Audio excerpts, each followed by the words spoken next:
A bear cub desperately begged a man for fish. Then he followed it and saw something unbelievable.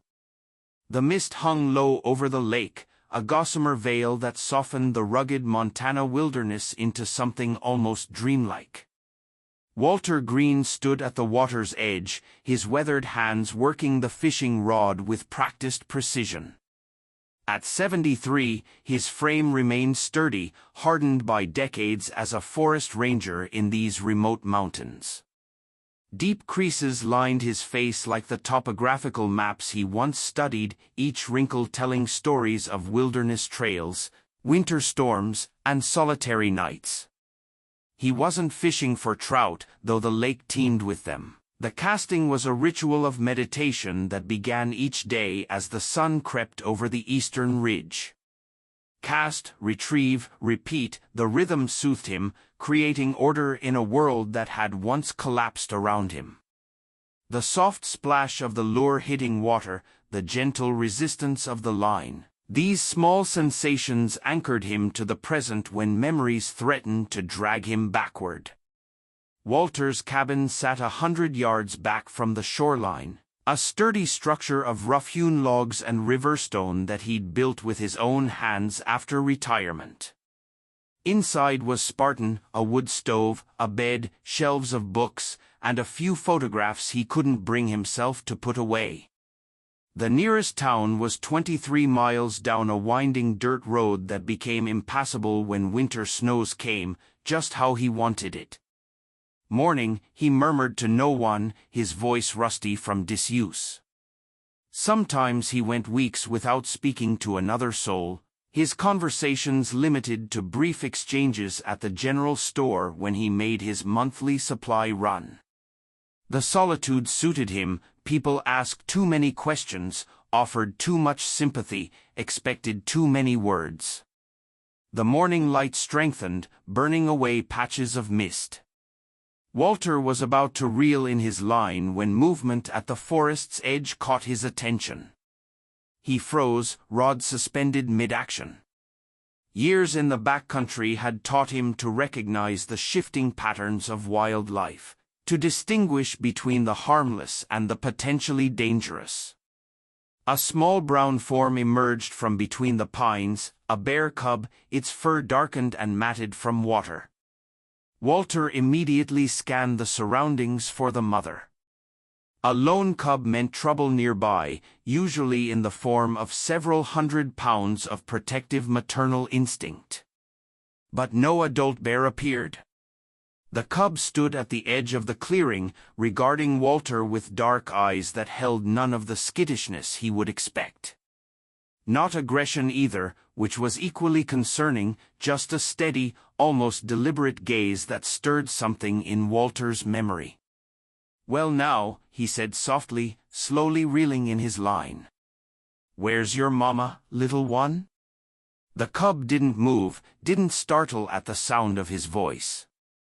It simply watched him, water dripping from its sodden coat. Something about its eyes, the direct, unafraid quality of its stare, triggered a recollection so distant Walter wasn't sure if it was memory or imagination. 20 years ago, a summer patrol along the northern ridge, the sound of distress that wasn't quite human but carried the unmistakable note of suffering. Finding the small bear cub thrashing against a tangle of abandoned fishing net, the nylon cutting deep into its hind leg. The careful approach. The quick work with a knife. The retreat without lingering. No tags, no tracking, no interference beyond what was necessary. That had been his philosophy as a ranger. Wild things belonged to the wilderness. The cub before him now tilted its head slightly, almost quizzically. Could it be? No, impossible. Bears live 15, maybe 20 years in the wild. This couldn't be the same animal. Yet something in those eyes spoke of recognition, of a connection that defied logical explanation. After a long moment, the cub turned and ambled back into the forest, disappearing among the shadows of the pines. Walter stood motionless, fishing rod forgotten in his hand, staring at the spot where the animal had vanished. That night he dreamed of fire. The cub returned the next morning, appearing as Walter cast his line into the still waters. This time it ventured closer, pausing at the edge of the rocky shore 20 feet from where he stood. Again, that same steady gaze, that same absence of fear. Back again, Walter murmured. He remained still, respecting the unspoken boundary between them. Should be with your mother. The third day, the cub approached to within 10 feet, sitting on its haunches to watch the rhythmic motion of Walter's casting. There was something deliberate in its behavior that unsettled him. Bears were curious by nature, but this felt different, purposeful, almost human in its persistence. On the fourth morning, everything changed. Walter arrived at his usual spot just as dawn broke over the mountains. The cub was already there, pacing at the forest's edge. When it saw him, it stopped, then took several steps toward the trees before turning to look back at him. Walter had spent enough time observing wildlife to recognize an invitation when he saw one. "You want me to follow you?" he said aloud, the realization settling over him like the morning mist. "That's what this has been about." The cub took another few steps, then paused again, looking back. Walter hesitated. Following a wild animal into the forest went against everything his ranger training had taught him, but the cub's behavior was so unusual, so clearly intentional, that his curiosity overcame his caution. He set down his fishing rod, returned to the cabin for his day pack with emergency supplies, a first aid kit, and his old service radio, still functional, though he rarely used it. He slipped a hunting knife into his belt and grabbed his walking stick, more from habit than necessity. His legs remained strong despite the arthritis that sometimes flared in his knees. "All right," he told the waiting cub as he returned. "Lead on." The animal immediately set off into the forest, following what appeared to be a game trail that wound between towering pines and spruce. Walter followed at a respectful distance, noting with interest that the cub periodically stopped to ensure he was still behind. The terrain grew steadily more challenging as they moved deeper into the wilderness. The trail climbed upward, skirting massive boulders and traversing steep slopes where loose shale made footing treacherous. Walter recognized the area they were heading toward, a remote valley that had suffered a significant landslide the previous spring when heavy rains had destabilized the mountainside. After nearly 2 hours of hiking, the cub led him into a ravine created by the landslide. Massive boulders and fallen trees created a chaotic landscape, the once familiar terrain transformed into something alien and dangerous. The cub picked its way carefully through the debris, occasionally glancing back to ensure Walter was managing the difficult passage. Then it stopped, standing before a narrow crevice between two enormous boulders, and made a soft whining sound. Walter approached cautiously, peering into the shadowed space between the rocks. At first, he saw nothing. Then his eyes adjusted to the dimness, and his breath caught. Wedged between the boulders was a full-grown female brown bear, her massive body trapped in such a way that she could barely move. She was lying on her side, breathing heavily, eyes dull with exhaustion. She must have been caught when a secondary slide had shifted the boulders. There was no blood that Walter could see, but it was clear the animal was in distress. And beside her, barely visible in the shadows, lay a second, much smaller cub. This one was motionless, except for the shallow rise and fall of its rib cage, its eyes closed. The trapped bear's gaze met Walter's. There was no aggression there, only exhaustion, and something that looked eerily like resignation. She made no sound as the first cub, the one that had led him here, approached and gently nuzzled her face. Understanding dawned on Walter like a physical weight. The cub hadn't sought him out for itself, it had come for help, for its mother and sibling. "Jesus," he whispered. The situation was dire. The mother bear appeared to have been trapped for days, judging by her condition. The smaller cub was clearly suffering from exposure and probably dehydration. And while the boulders didn't appear to be crushing the mother bear, they had her firmly pinned, preventing escape. Walter assessed his options quickly. He couldn't free the mother bear alone.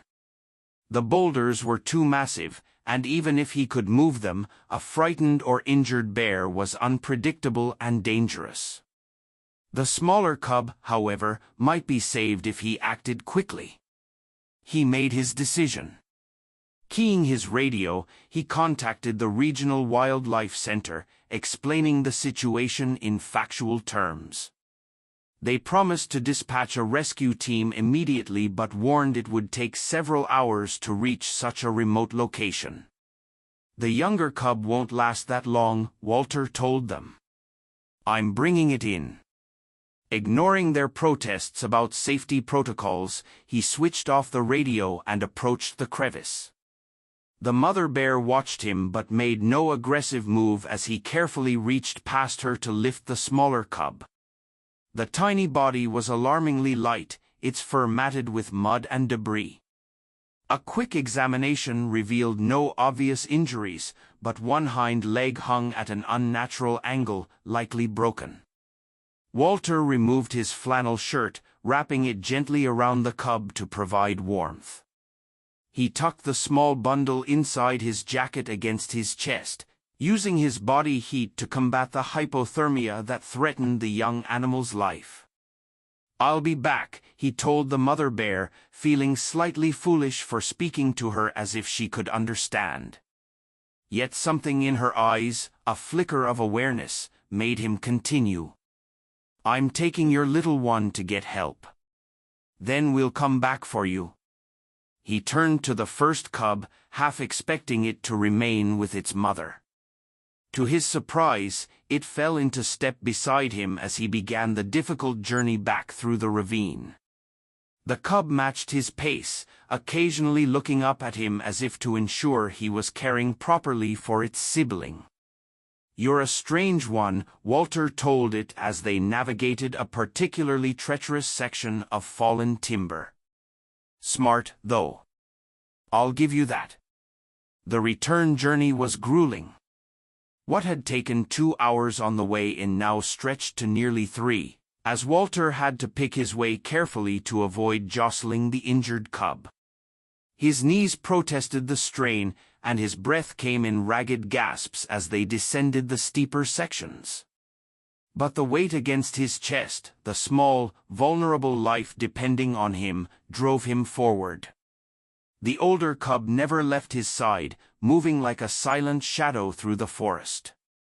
Not once did it show signs of fear or aggression, only a strange, almost human patience as it accompanied him on the long trek back.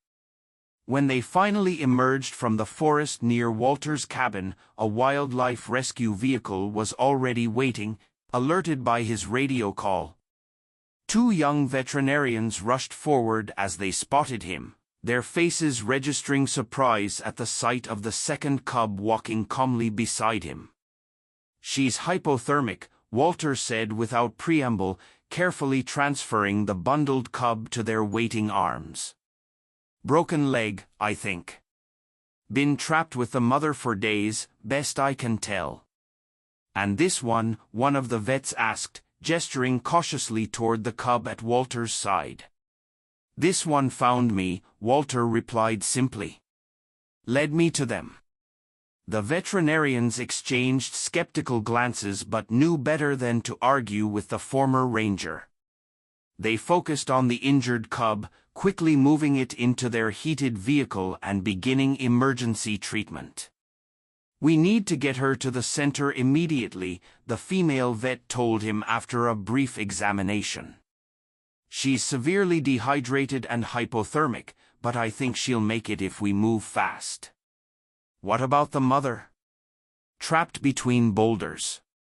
Alive but weak. You'll need heavy equipment to get her out. We'll send a team right away. And this one? She nodded toward the cub that still stood near Walter, watching the proceedings with that same eerie intelligence. I'll keep an eye on him, Walter said. He seems to trust me. That's not protocol. I was enforcing protocol in these woods when you were in diapers. Walter cut her off, his voice gentle but firm. He's not going anywhere. He's waiting for his family. The veterinarians reluctantly agreed, promising to return with a proper rescue team for the mother bear as soon as possible. Before they left, the female vet, her name tag read Dr. Chen, hesitated. What should we call her? She asked, nodding toward the small bundle now receiving fluids through and for. Walter looked at the tiny cub, its eyes closed but its breathing stronger already. Maple Bee, he said, the name coming to him unbidden. She's a fighter. Dr. Trischan, she nodded. And this one? She gestured to the cub still sitting calmly beside Walter. He studied the animal that had sought him out, that had trusted him against all natural instinct. Ash, he said finally. His name is Ash. After the rescue vehicle departed, Walter sat heavily on his porch steps, suddenly aware of the exhaustion in his bones. To his surprise, the cub Ash settled on the ground nearby, watching him with those same thoughtful eyes. Your mama's going to be okay, Walter told him, not caring how strange it might seem to be conversing with a wild animal. They'll get her out. Ash made a soft huffing sound, almost like acknowledgement, and Walter felt a smile tug at his lips for the first time in longer than he could remember. The Wildlife Center called that evening to report that Maple was responding well to treatment. Her leg had indeed been broken, but a clean fracture that would heal with proper care. She was warming up, accepting food, and showing signs of the resilience typical of young bears. We'll need to trap the other cub, the center director told Walter. Having it roaming free near your cabin isn't safe. He's not going anywhere, Walter replied. And he's not causing any trouble. Nevertheless, we'll set up humane traps tomorrow. Once we rescue the mother, we can keep the family together at the center until they're all ready for release. Walter agreed reluctantly. He'd grown oddly attached to Ash in the short time they'd been acquainted, but he knew the cub belonged with its family. True to their word, the wildlife team arrived early the next morning with equipment to trap Ash and to mount a rescue operation for the mother bear. To everyone's surprise, Ash walked directly into the trap when Walter approached it, almost as if he understood the purpose. Never seen anything like it, one of the handlers muttered. It's like he wants to be caught. He wants to be with his family, Walter corrected quietly. The rescue of the mother bear proved more challenging. It took a team of 8, including Walter as guide, to reach the landslide site. Using hydraulic equipment carried in pieces and reassembled on location, they carefully lifted the boulders pinning the bear. A veterinarian darted her with a mild sedative, just enough to keep her calm during transport without rendering her fully unconscious. Walter insisted on helping, his knowledge of the terrain proving invaluable as they navigated the difficult extraction. When they finally freed the massive animal and secured her on a transport sled, he found himself blinking back unexpected moisture from his eyes. You did good, he told her softly as they prepared to move her. Hanging on for your cubs, that's what matters. At the Wildlife Center, Walter was permitted to observe the reunion from behind a viewing window. Ash and Maple had been placed in adjacent enclosures, able to see and smell each other but separated for medical monitoring. When the mother bear, still groggy from sedation, was settled into a third connected space, all three animals became alert. The mother raised her massive head, nostrils flaring as she caught the scent of her cubs. Ash stood at attention, pressing against the mesh barrier separating him from his mother. Maple, though weaker, struggled to her three good legs, making soft whimpering sounds. It wasn't the noisy, demonstrative reunion Walter might have expected. Instead, it was something deeper, a silent recognition, a shared understanding that transcended human comprehension. The three bears simply looked at each other, acknowledging their survival, their connection.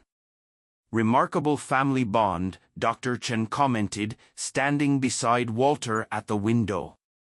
The older cub, Ash, he's shown no signs of stress in captivity. It's almost as if he knew this was temporary. "That we're trying to help." Walter nodded, not trusting himself to speak. Something about the scene before him, the mother's patient endurance, the cub's unwavering loyalty, had touched a place inside him he'd kept carefully walled off for years. "You said he led you to them?" Dr. Chen asked. "How did he find you in the first place?" Walter hesitated before answering. "I think I might have helped him once. Years ago." He described the incident with the fishing net, the young cub he'd freed and never seen again. "But bears have excellent memories," Dr. Chen said thoughtfully. "And they're far more intelligent than most people realize. Still, what you're describing would be extraordinary." "This whole situation is extraordinary," Walter replied. "Sometimes nature has ways of surprising us." In the days that followed, Walter found himself returning to the wildlife center regularly, drawn by a connection he couldn't quite explain. The staff, recognizing his expertise and the unusual bond he seemed to share with the bears, welcomed his visits. Ash in particular would come to the glass whenever Walter appeared, sitting quietly as if they were continuing some silent conversation. Maple recovered quickly, her young body healing with remarkable speed. The mother bear, whom the staff had named Sierra, regained her strength more slowly but steadily improved under careful monitoring. The plan was to release the family back into the wild once all three were fully recovered, in a remote area away from human habitation, but similar to their original territory.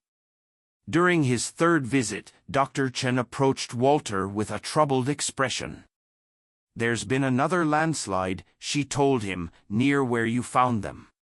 The rescue team went back to retrieve some equipment and discovered fresh damage.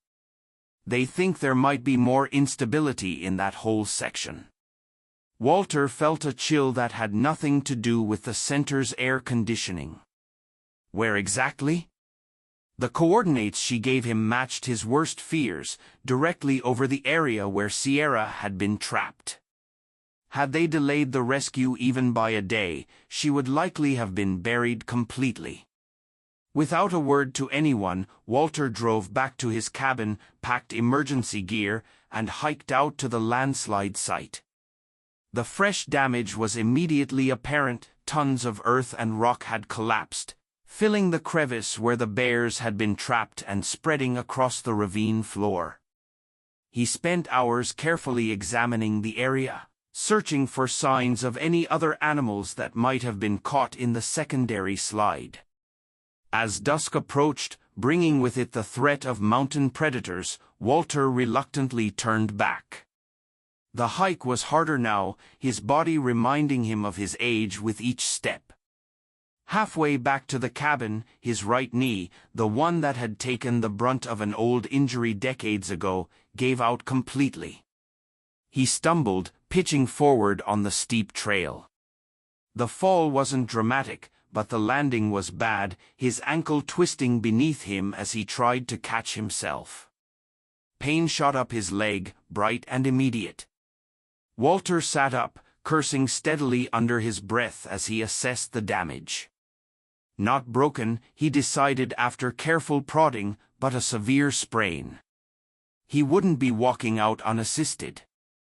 Night was falling rapidly, the forest darkening around him. Walter reached for his radio, then remembered he'd left it charging at the cabin. His cell phone, rarely used, had no signal in this remote valley. He was alone, injured, with temperatures set to drop near freezing overnight, exactly the scenario he'd warned countless hikers about during his ranger days. "Well, Walter," he muttered to himself, "this is a fine mess." He managed to drag himself to the base of a large pine, using his pack as a cushion against the rough bark. From his emergency kit, he extracted a space blanket, wrapping it around his shoulders as the first stars appeared overhead. He had water and energy bars, enough to last until morning, when he could reassess his options. The pain in his ankle throbbed in time with his heartbeat. As full darkness descended, Walter became aware of the forest sounds around him, the soft hooting of an owl, the rustle of small nocturnal creatures in the underbrush. He'd spent countless nights in these woods, but always by choice, always prepared. This vulnerability was new and unwelcome. His thoughts drifted to the bears, to Ash's intelligent eyes, to Maple's resilience, to Sierra's patient endurance. There was something in their struggle that resonated with him, that had broken through the careful isolation he'd constructed around himself. The memory came unbidden, his daughter Emma, laughing as she ran ahead of him on a forest trail, her 7-year-old voice calling back, "Hurry, Daddy. You're too slow." Her mother, Catherine, smiling at him over their daughter's head, her eyes reflecting the dappled sunlight filtering through the trees. 2 weeks later, they were gone. The wildfire had moved with unnatural speed, driven by high winds and drought conditions. Walter had been on duty in a different sector, coordinating evacuation efforts. By the time he reached their cabin, there was nothing left but ash and twisted metal. He'd stayed on as a ranger for another decade, functioning, but never healing, before finally retreating to this solitary existence by the lake. No one to lose, no one to fail.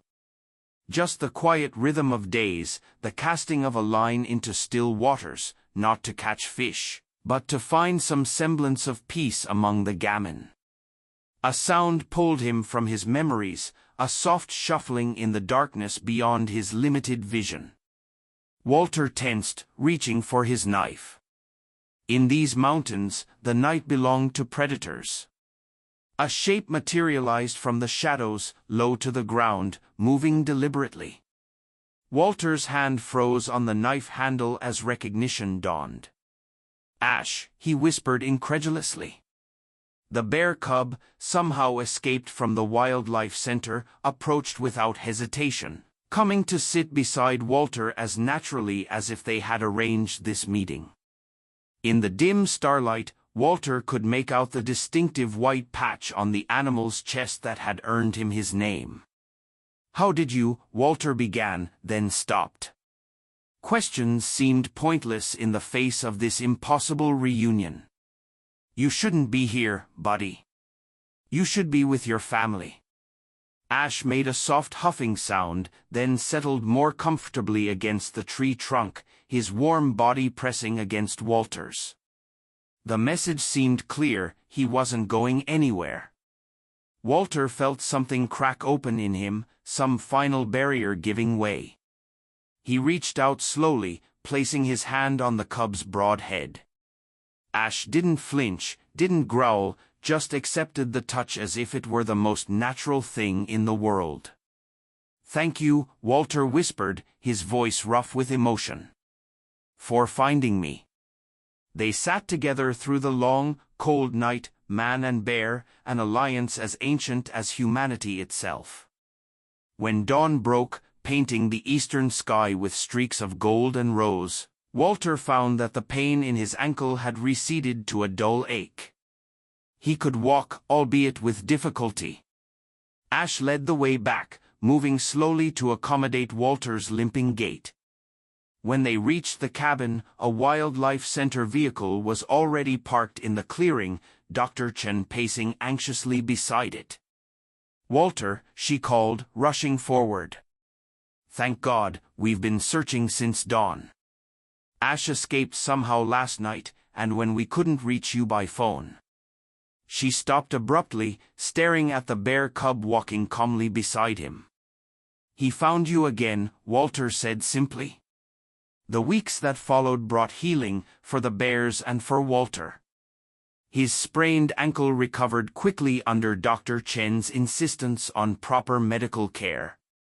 Sierra and Maple continued to improve at the Wildlife Center, while Ash, after being returned to his enclosure, settled into a patient waiting that suggested he understood the temporary nature of their captivity. Walter visited daily, sitting quietly by the viewing window. Sometimes Dr. Chen joined him, her initial scientific curiosity about the bear's behavior evolving into genuine respect for the connection Walter shared with them. "We're planning the release for next week," she told him one afternoon. "They're all strong enough now. We've selected a location about 15 miles north of your cabin, remote, good food sources, no recent human activity." Walter nodded, watching as Ash pressed a paw against the glass separating them. "I'd like to be there," he said, "for the release." "I thought you might," Chen smiled. "Actually, I was hoping you'd help. Sierra still gets anxious around most of the staff, but she seems calmer when you're nearby." The morning of the release dawned clear and cool, the kind of perfect autumn day that made Walter's heart ache with its beauty. He drove to the Wildlife Center before sunrise, arriving as the staff were preparing the bears for transport. Each animal would travel in a separate crate to the release site, then be allowed to exit at their own pace. "Remember," Dr. Chen briefed the team, "this is a soft release. We open the crates and back away. No forcing them out, no interference. They go when they're ready, and where they choose." The journey to the release site took nearly 2 hours along increasingly rough forest roads. Walter rode in the lead vehicle, occasionally glancing back at the transport truck carrying the bears. He felt a strange mixture of emotions, joy at their return to freedom, sorrow at the impending separation, and something deeper he couldn't quite name.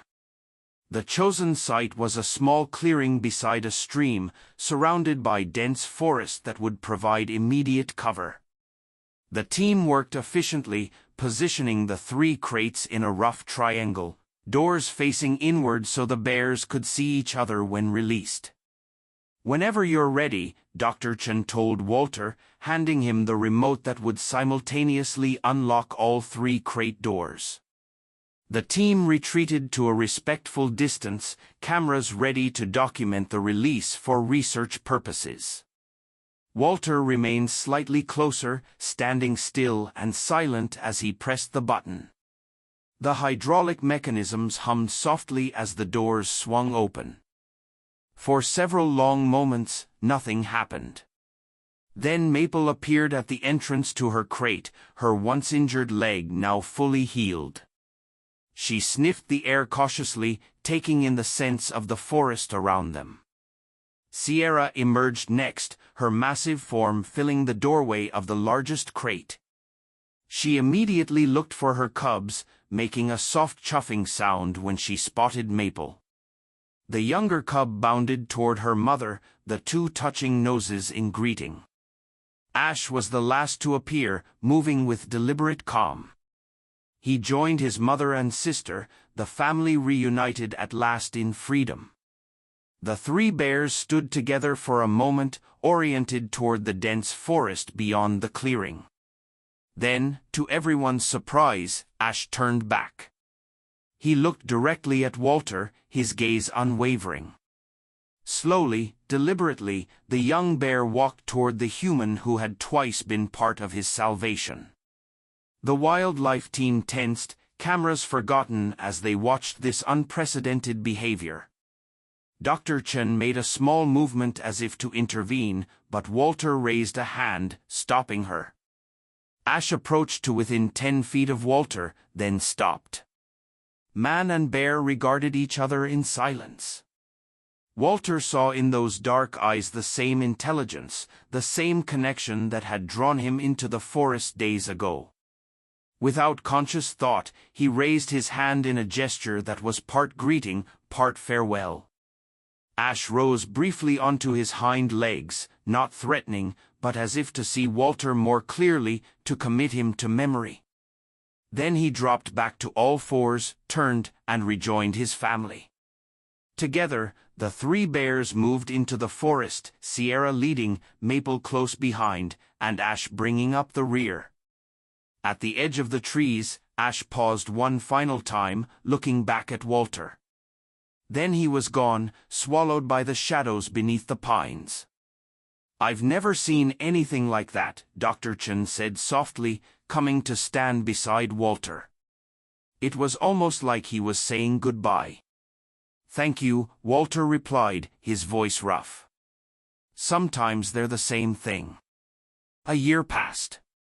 Walter continued his quiet life by the lake, casting his line each morning in the ritual that had become his anchor. But something had changed within him.